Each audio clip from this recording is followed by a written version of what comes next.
c'est parti. Alors, je continue la série de vidéos sur la pratique de l'analyse factorielle sous Tanagra. Très bien. Donc, je suis sur la CP là, et j'ai fait la vidéo Tanagra ACP1 hier, et donc là, j'ai fait Tanagra ACP2. Alors, on est bien d'accord là-dessus. Très bien. Alors, pour situer un peu des choses, voilà, j'ai créé une page web où j'ai mis tous les supports que j'ai pu écrire sur l'analyse factorielle, pas tous, hein, mais au moins quelques-uns qui me paraissent de plus emblématiques. Notamment, j'avais écrit un livre qui est là, en ligne, que j'ai mis en ligne il y a 2 ans, avec le livre qui est là, hein, voilà, en PDF, très bien, l'accès libre totalement. Et ici, j'avais mis les notebooks Python, parce que c'était consacré à l'analyse factorielle de Python, voilà, et aussi les données que j'ai utilisées. Très important que tout le monde puisse avoir les programmes et les données utilisées pour pouvoir reproduire les calculs qui sont présentés dans le document. Très bien. Pareil également, j'ai fait une série de tutoriels sur la pratique de l'analyse factorielle sous R. Là également, j'en ai fait toute une série. Alors, je l'ai fait également sous Tanagra, mais c'était un peu disséminé à gauche à droite, voilà, selon les différents développements que j'avais fait dans Tanagra. Et je me suis dit que ce serait pas mal que je fasse cette fois-ci une suite logique, 1, 2, 3, déjà c'est pas mal ça comme logique, mais surtout une suite logique par rapport au cours. Hein. Donc le plan du cours, il est là, hein, vous avez les plans qui sont là, et mon idée, c'est de suivre pas à pas chacune des étapes pour que vous puissiez voir à chaque fois comment on le met en œuvre dans un logiciel et quels sont les concepts qui sont associés à ces opérations-là. Voilà. Et la lecture des résultats, ainsi de suite. Très bien. Alors, bon, le livre, il est rédigé, il est un peu tout, il y a beaucoup de choses. Du coup, quand je vais mettre en relation les résultats du logiciel et le cours, je vais plutôt partir sur les diapos. Voilà. Et le premier diapo que j'utilise pour quelques vidéos maintenant, là, c'est les diapos sur la CP qui sont là. Vous avez la page qui est là. Donc, je vais parler de numéros de page de temps en temps. Voilà. Et les numéros de page sont relatifs à ce, ce document-là. Très bien. Alors, pourquoi Tanagra? Voilà, j'aurais pu le faire, effectivement, mais bon, je l'ai fait déjà pour Python, j'aurais pu le faire pour R, typiquement. J'ai préféré prendre Tanagra, d'une part parce qu'il est très simple à utiliser, voilà, on n'a pas besoin de savoir coder pour le faire. Je sais qu'il y a des personnes qui aiment la data science, qui aiment les manipulations statistiques, mais qui sont très réfractaires à l'informatique. Voilà. Tanagra, pour le coup, ça vous évite d'avoir à rentrer du code. Voilà, vous avez tout simplement à cliquer des outils, à cliquer des éléments pour pouvoir avoir les résultats. Et l'autre aspect intéressant de Tanagra, c'est qu'on peut le marier avec un logiciel avec un tableur, voilà, qui est Excel. Donc ça, j'en parle ici, voilà. C'est que donc Tanagra, vous le récupérez. Ensuite, vous l'installez sur votre machine. Une fois qu'elle est installée, vous le pluguez dans Excel sous forme de macro complémentaire et vous avez un menu qui est en fait Tanagra qui apparaît dans les compléments. Et c'est important, ça vous permettra également de récupérer les résultats et de faire du post-traitement. Voilà. Encore une fois, un tableur n'est pas un logiciel de statistique, mais en termes de manipulation de données, on sait tous qu'il y a beaucoup de gens qui l'utilisent et en cela, c'est un outil important. Bien. Donc, ce que j'avais fait hier, c'était une vidéo où je montrais les calculs basiques. Les calculs basiques sous Tanagra, je plug, voilà, et je lance et on a des différents résultats. Ce qu'on va voir aujourd'hui, c'est les paramètres optionnels. Les paramètres optionnels de l'outil avec les résultats associés et on va essayer de voir, mettre le lien avec les cours. Avec le cours. Bien. Donc, on travaille toujours sur les mêmes données qui sont là. Hein. Vous avez les données, c'est les données des véhicules. On ne va pas changer ça. Voilà. Donc, on a ici un ensemble de véhicules, 18 véhicules qui sont décrits par 6 variables, la cylindrée, le volume du moteur, la puissance, la longueur, la largeur, le poids et la Vmax. Très bien. Mais les variables ne sont pas exploitées sur les mêmes unités. On est bien d'accord là-dessus. Donc, ils ne sont pas sur les mêmes échelles non plus. Bon. Je sélectionne mes données. Voilà, donc j'ai expliqué ça dans la vidéo sur comment installer Tanagra. Hein. Voilà, je vais dans les compléments et je vais sur Tanagra, j'exécute Tanagra. Vous avez un mode de dialogue qui apparaît qui vous dit que les données partent de A1, la première ligne est importante parce que c'est les noms des variables, il faut qu'il les ait, jusqu'à G19. OK, donc là, il n'y a pas de souci. Voilà, je continue. OK. Il a lancé Tanagra sur notre écran, donc moi je le ramène ici. Très bien, on y est. Bien. Alors, première chose à faire dans ce genre de cas-là, vérifier que les données ont bien été importées. Voilà, nous avons bien ici. Ici, la colonne modèle, c'est plus une étiquette en réalité, donc elle n'intervient pas dans les calculs, mais elle va intervenir dans la lecture des résultats. Voilà, et on a les différentes variables qui sont des variables quantitatives. C'est pour ça qu'il dit continu en anglais, continu discrète. En français, qualitative, quantitative. Voilà. OK. Donc, première chose à faire, une fois que les données sont importées, c'est de définir quelles sont les variables actives que je vais utiliser. Donc ça, je clique là, je clique sur cet outil-là, voilà. Je sélectionne les variables et je le mets dans Input. Très bien.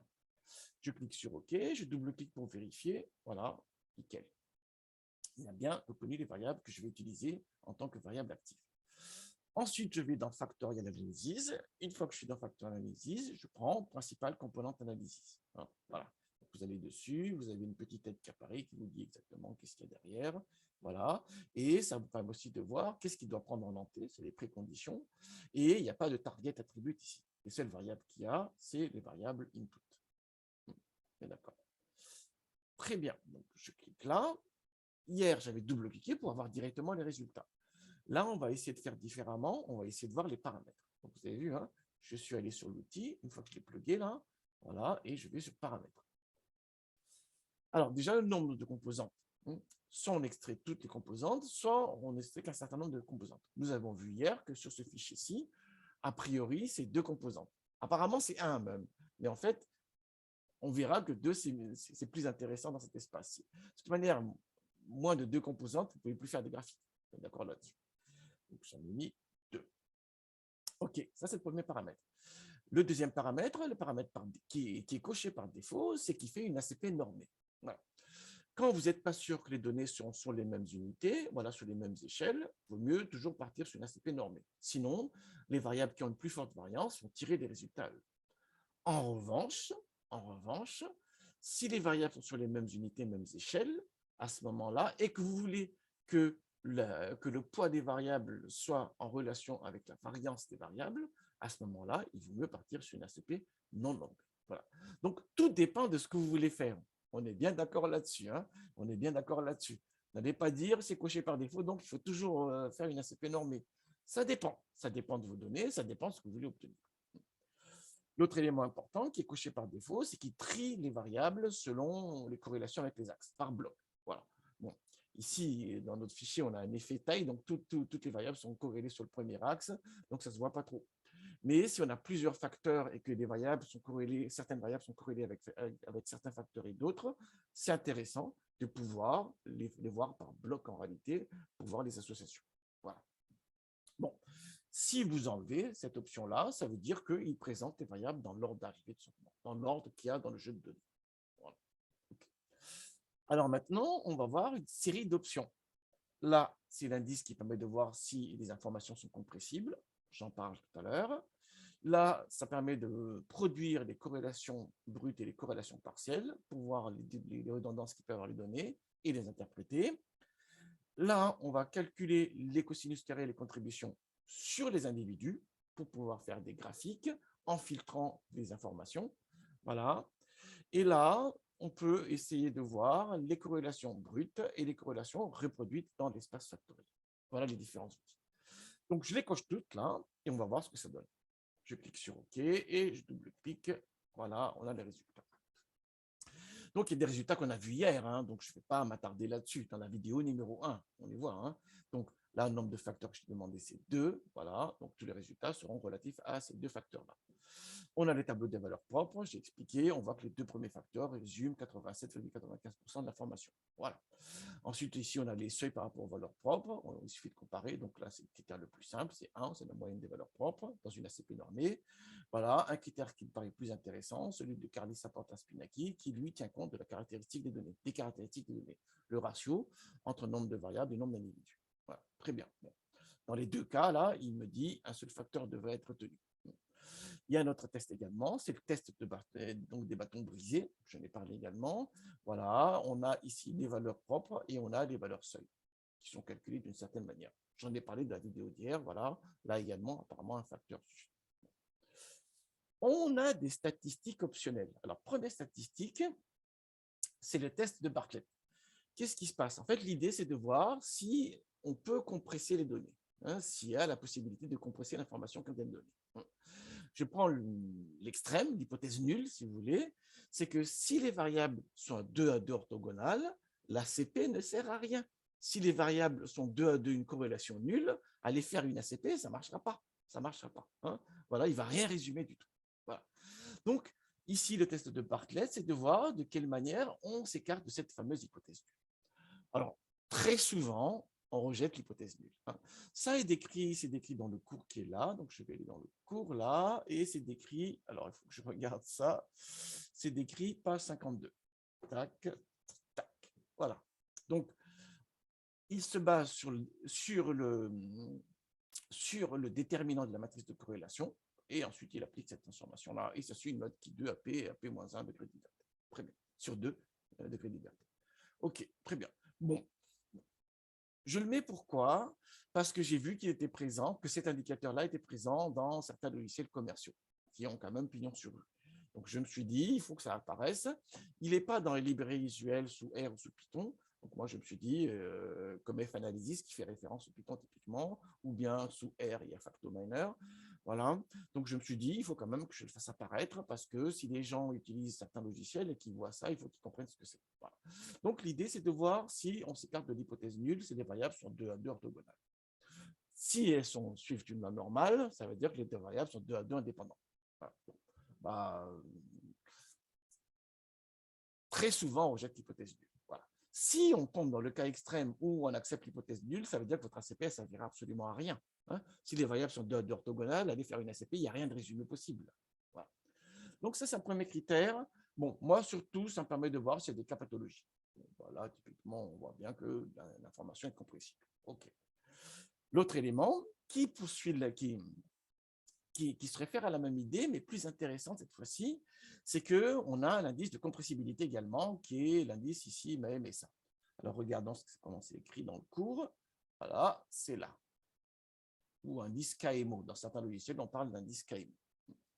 Qu'est-ce qui se passe? C'est la même idée ici, et ce qui compare, c'est la corrélation brute des variables avec la corrélation partielle. Voilà. Donc, c'est la corrélation de chaque paire de variables en retranchant l'effet des autres variables. Voilà. Très bien.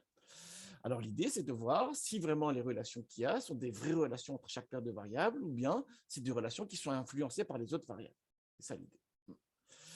Alors, vous avez des valeurs seuil qui sont là, hein. On les voit ici, là. Et bon, Marvelous, c'est pas vraiment dans le sens c'est excellent. C'est dans le sens il y a une compressibilité possible. C'est comme ça qu'on peut le voir. Alors, si ça tend vers 1, ça veut dire que les variables sont dupliquées en réalité. Hein. Ça veut dire que vous avez, par exemple, si je prends des personnes, vous avez l'âge, vous avez l'année de naissance, vous avez le nombre de mois vécus, ainsi de suite. Ces variables-là, c'est exactement la même information qu'il y a derrière. Donc, si on fait une ACP, on n'a qu'un seul axe qui résume les trois variables en même temps, en fait, hein, parce que c'est la même information. Voilà. Donc, ça montre bien qu'il y a une sorte d'effet taille. Hein. J'explique ça dans le livre. Qu'est-ce que c'est qu'un effet taille? C'est-à-dire qu'on a une seule information qui domine tout, en fait. Voilà. Donc, ici, là, on a le MSA. Donc, plus tend vers 1, plus il y a une compressibilité possible, une forte redondance dans les données, et plus ça tend vers 0, et plus ces variables sont 2 à 2 orthogonales. Donc, on voit ici qu'il y a quand même une compressibilité assez forte. Et ce n'est pas très étonnant après coup, parce que quand on voit ici, c'est la première valeur propre, hein, c'est le premier facteur qui tient toute l'information. Il y a quasiment 74% de l'information sur le premier facteur. Hein, et on a la même ici. Bon, ici, la concomitance des valeurs, c'est un hasard. Hein, ce n'est pas 74 ici. Non, ce n'est pas ça du tout. On est d'accord. Hein, voilà. Très bien. Donc, ça, c'est un premier élément important. Donc, ça permet, on voit ici qu'il y a une certaine redondance dans les variables. L'autre élément important, c'est de voir sur quelle variable s'appuie le plus cette redondance-là. Et on le voit ici que la variable qui est la plus liée à l'ensemble des autres variables, c'est la cylindrée. Donc, la formule, elle est là. Le MSA par variable. C'est quelle est la variable qui est la plus redondance avec les autres. Alors là, c'est intéressant. C'est vraiment intéressant parce qu'on se rend compte dans ce fichier-ci que celle qui est la plus liée aux autres, c'est cylindrée. Et que s'il y a un effet taille sur le premier facteur, hein, c'est plutôt dû à cylindrée en réalité. On peut le voir ici. On peut le voir ici. Ça, c'est intéressant. Et oui, parce que, bon, moi, je suis fan des voitures, donc je vois très vite l'idée. Hein, c'est des voitures des années 70, il n'y avait pas de turbo à l'époque. Donc, le vrai critère de discrimination des voitures, des gammes, des segments de voitures, c'était la taille du moteur, c'était la cylindrée. D'accord là-dessus. On a un petit moteur, c'est une petite citadine. On a un gros moteur, c'est une grosse berline. Maintenant, avec les turbos et le downsizing, c'est plus vrai ça. Hein. Mais à l'époque, les années 70, c'était vraiment un critère de différenciation. Bon, voilà. Et on le voit bien, c'est la cylindrée qui pèse, on verra ça tout à l'heure, sur l'ensemble des autres variables. Très bien. Donc, ces deux critères, ces deux résultats-là sont des résultats supplémentaires qui ne sont pas dans les calculs par défaut. Hein, il fallait les cocher pour les avoir.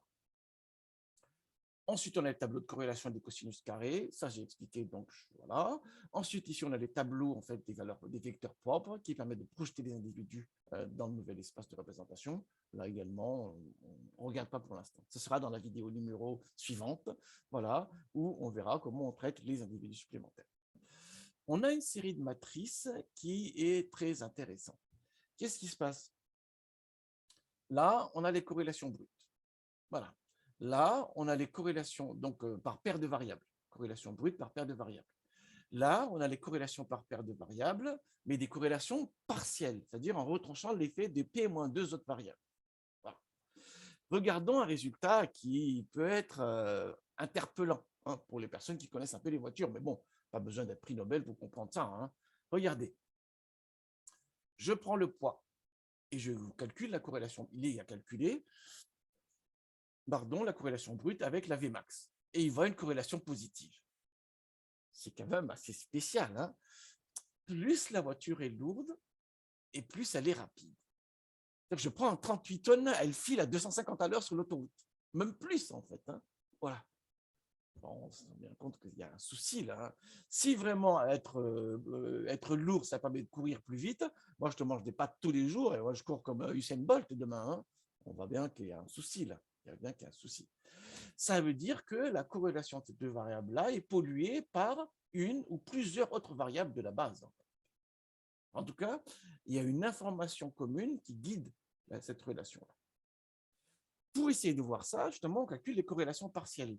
Là, on calcule la corrélation entre poids et Vmax en retranchant l'effet des quatre autres variables, cylindrée, puissance, longueur et maximum. Et on voit que la corrélation devient négative. Et ça correspond plus à l'idée qu'on se fait de la rapidité. Hein.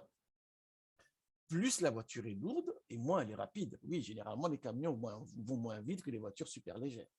On le voit ici. Et voilà. Donc, ces deux matrices de corrélation-là sont très intéressantes parce que ça permet de mieux voir les mécanismes de relation qu'il peut y avoir entre les différentes variables. Et les fake news, les fake informations. Là, typiquement, le 0,47, là, c'est un fake information, là, pour le coup. Hein. C'est une fausse information qui est en fait influencée par d'autres informations. Hein. On le voit bien ici. Corrélation brute, corrélation partielle. Et ces informations-là qui sont utilisées justement par l'indice MSA. On avait vu hein, les formules ici, qui permettent de voir que, en fait, ici, on a les corrélations brutes et avec le étoile, c'est la corrélation partielle en contrôlant les autres variables, justement. Très bien, je continue. Et là, on a les corrélations brutes initiales en bleu et les corrélations reproduites dans l'espace de représentation. J'avais choisi deux facteurs. Donc, dans l'espace à deux facteurs, voilà les corrélations reproduites. Ça permet d'avoir une idée de la qualité de restitution de l'information. Alors, la formule, on peut le trouver dans le cours, c'est page, attends, je regarde ça, moi, 28. Elle est là. Donc, vous avez bien vu, hein, en bleu, les corrélations initiales, voilà, et en vert, les corrélations reproduites dans l'espace à deux facteurs, parce que j'avais s'agit de deux facteurs initialement. Hein. Vous avez vu, via cette formule-là. Et ça vous donne une idée de la qualité de représentation, voilà, des relations avec les variables dans l'espace qu'on s'est choisi, l'espace à deux dimensions. C'est ce qu'on peut voir ici.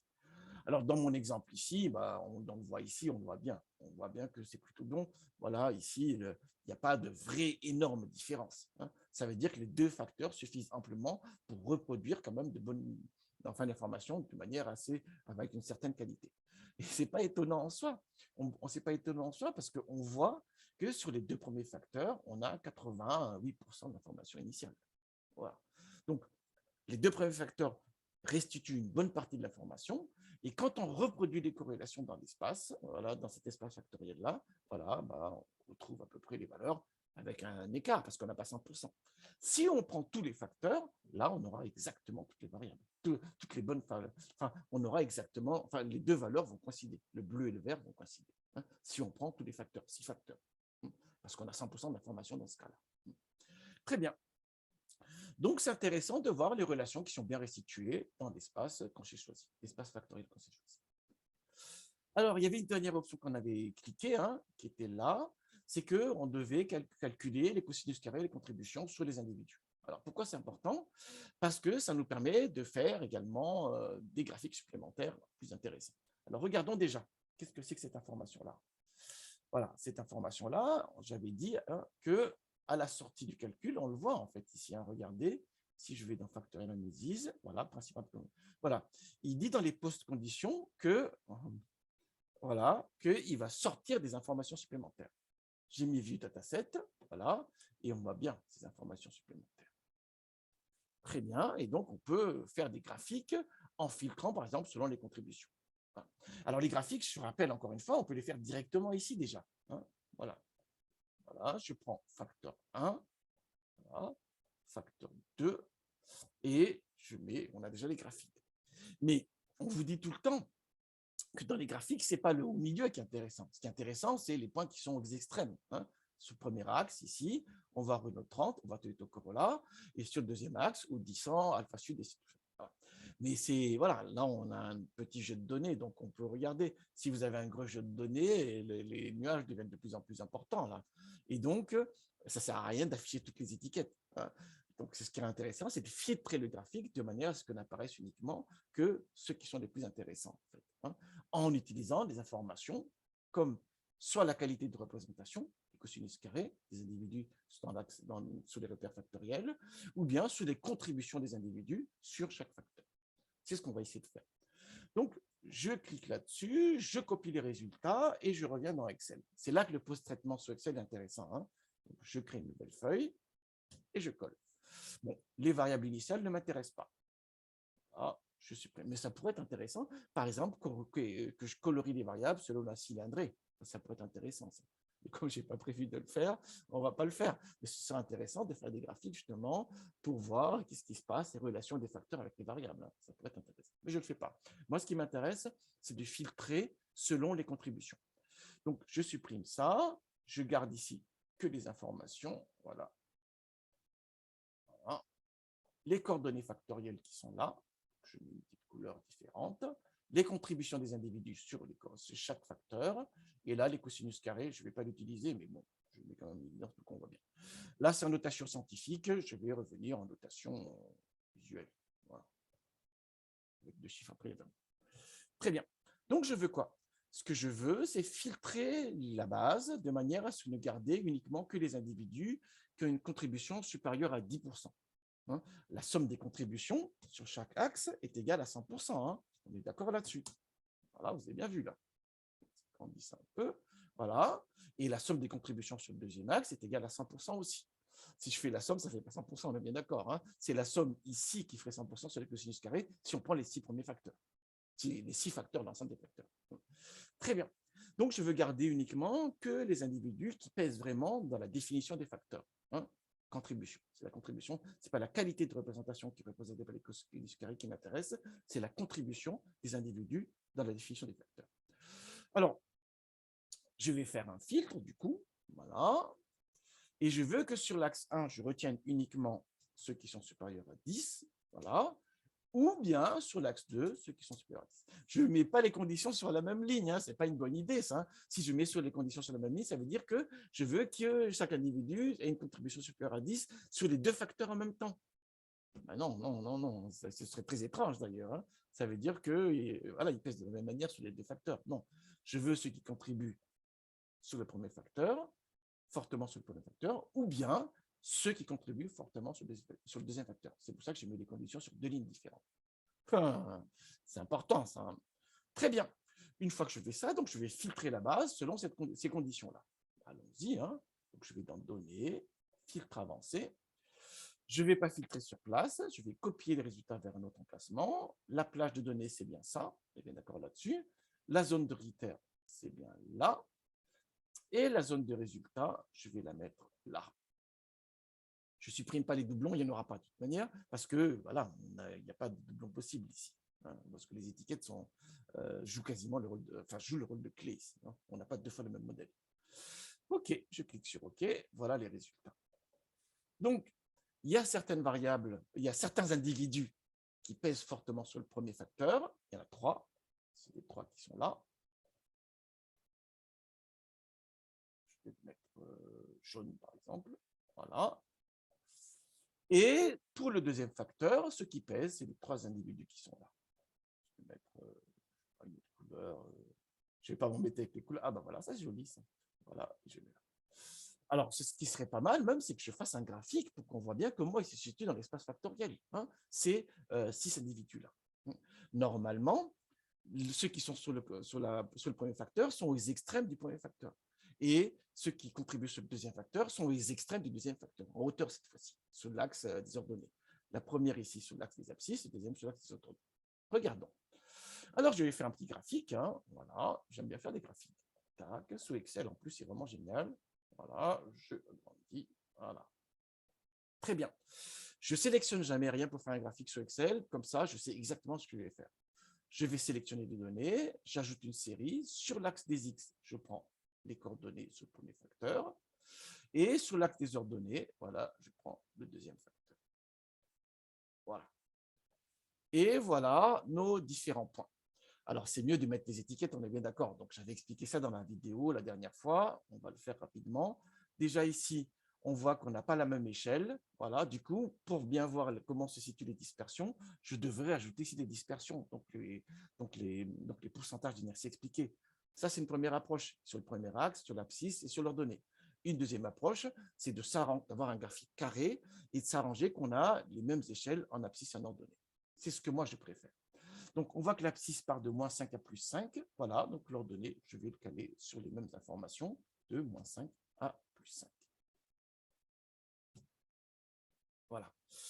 On voit bien que la dispersion se joue surtout sur le premier facteur et peu sur le deuxième facteur, ce qui est tout à fait logique, parce qu'on voit bien ici dans les résultats que ça se joue principalement sur le premier facteur, où la dispersion est 4 fois plus, un peu plus, élevée que sur le deuxième.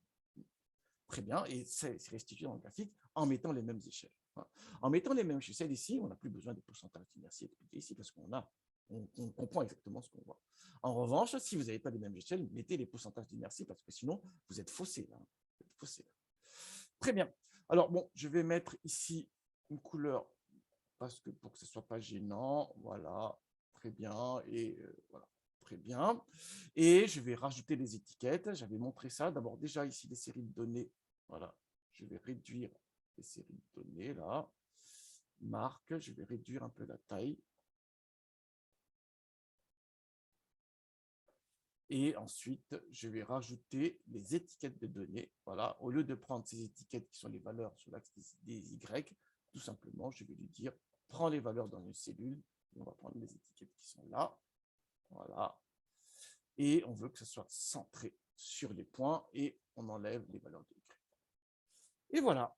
Et il n'y a pas de surprise. J'avais dit que dans la CP, les individus qui contribuent le plus, c'est les individus qui sont les extrêmes. On le voit bien. Ceux qui ont une contribution supérieure à 10% sur chaque axe, il y a la Renault 30 sur le premier axe, voilà, qui est opposée à la Toyota Corolla. La Renault 30 et la Datsun, on le voit bien ici, Renault 30 et la Datsun.